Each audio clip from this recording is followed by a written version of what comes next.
I'm guided to give another message. The message is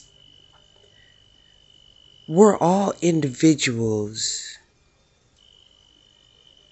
even if we connect collectively.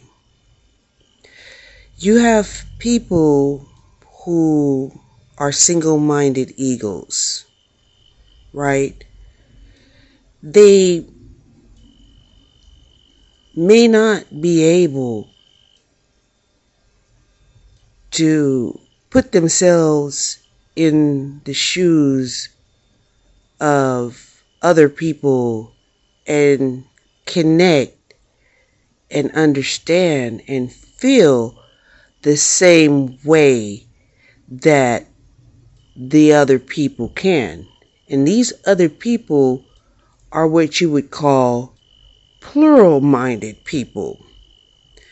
And plural-minded people find it hard to understand what motivates the individual if they're not thinking in terms of the collective or plural or the beehive. Okay? So you have people who are not the type of people who want to be of single-minded or plural. And they sort of bounce in between both realms because they can. They can see the perspective of the individual and they can see the perspective of the plurals, right? Just like when it comes to numerology, you have your prime factors and you have your components, right? Your compost numbers. So,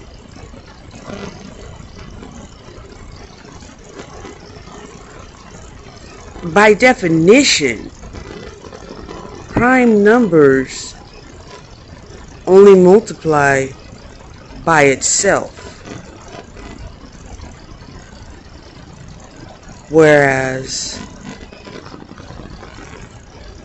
composition numbers can be factored, reduced into numerous parts. So there should be no war between the two because God made both. God made all of the numbers. However, you have certain groups who, especially the plurals, I would have to say the plurals are the ones who are like, look, you need to be part of the worker bee hive. Look, you need to be part of the flock. Look, you need to be part of the school. They all think that everybody is supposed to be in groups, right? And that's in the animal kingdom. In the human kingdom, they begin to look like COVIDs. They begin to look like gangs. They begin to look like political parties. They begin to look like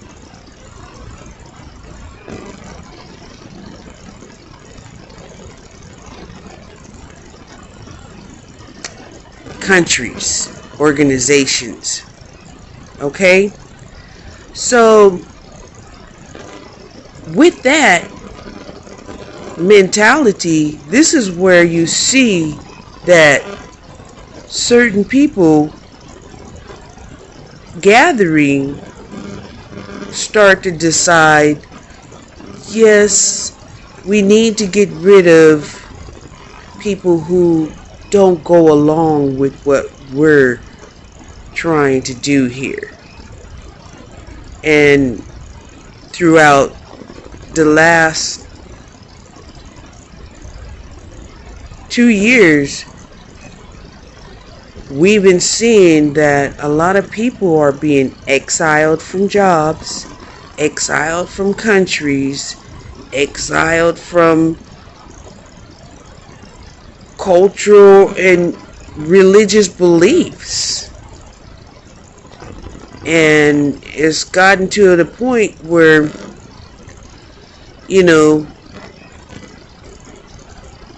it's one thing to exile somebody, but then you have no place to put them because they don't want to put them on concentration camps or reservations like they did the Indians, which were just, a nicer word for reservation camps, or in prison because they didn't really break a law, right? Instead, this whole concept of needing to evolve where we're all plurals is going to get you caught up. It really is. It's going to get you caught up because what you're doing is you're imposing on the free will of the individuals.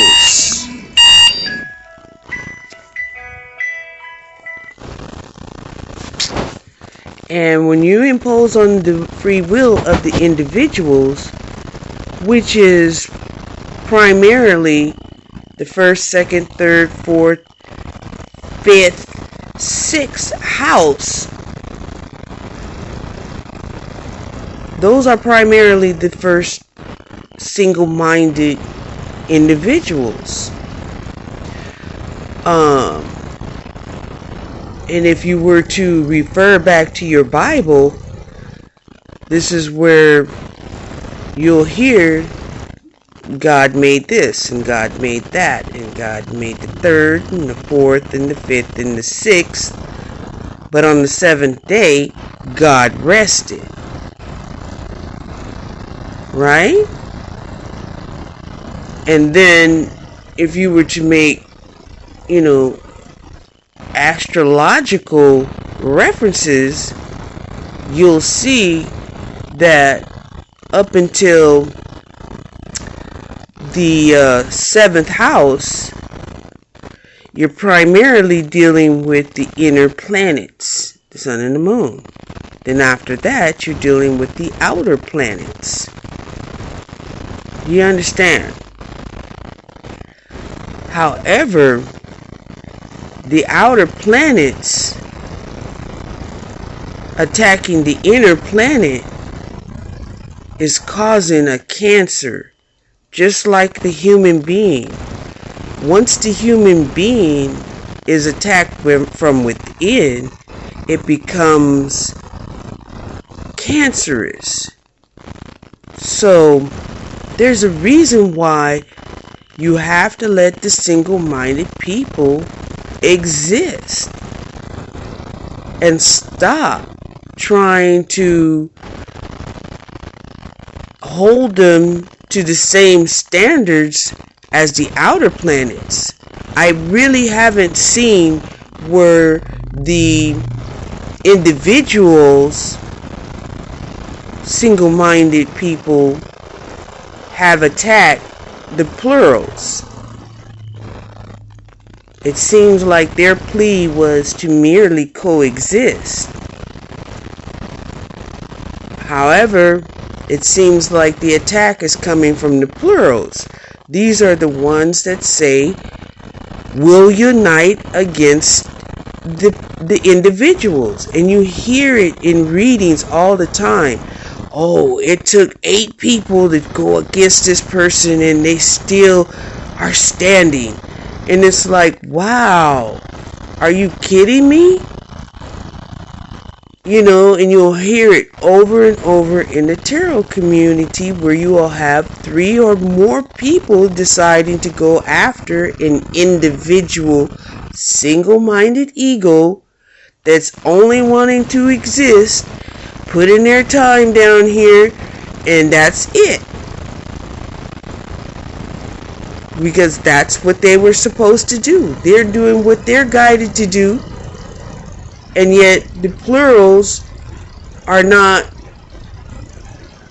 creating, but rather attacking and destroying. And this is something that we really have to understand. It's one thing to attack the criminals. I mean, that's obviously a psychotic, deranged type of individuals. But these people are not attacking the criminals. They're actually afraid of the criminals. But who they attack are single-minded individuals who refuse to get into their gangs or their political parties or their political beliefs or their concept of what reality is, and will go day in and day out blasting the individualistic minded person into believing that there's something wrong with them, to the point of having this person actually feel like there's something wrong with them, and may be bewildered in a fog as a result of it. So then, in their confusion, they may be left paralyzed, ostracized, alienated. This was the same thing that they used to do in church, right? When you go to a church, and even though you're seeking help, right, and not indulging in, like personal vices, vices against your body and your own personal body, right? Vices that you seem like you're just weak for. I don't know what it is, but whatever it is, you're going to church, right? And the church decides, well, you're not conforming to our standards, therefore, we're going to ostracize you. Well, this is pretty much what is going on in our society today. Even though, on the other hand, they want to be free to do it. It's like, well, if you're going to bind people to standards, then what are they binded to? And they don't give themselves bind because they feel like they are better than people that aren't like them. And like I said, they're not going after the criminals. I mean, hardened criminals? Oh, hell no. They're going after, more or less, people that they feel like they should be able to conquer without harming themselves. But my challenge to you, if you really want to make a difference in this world, and if you really say that you're as powerful as you say that you are, especially if you can unite against what you deem as to be evil, Why aren't you going after the criminals? And that's all I have to say about that.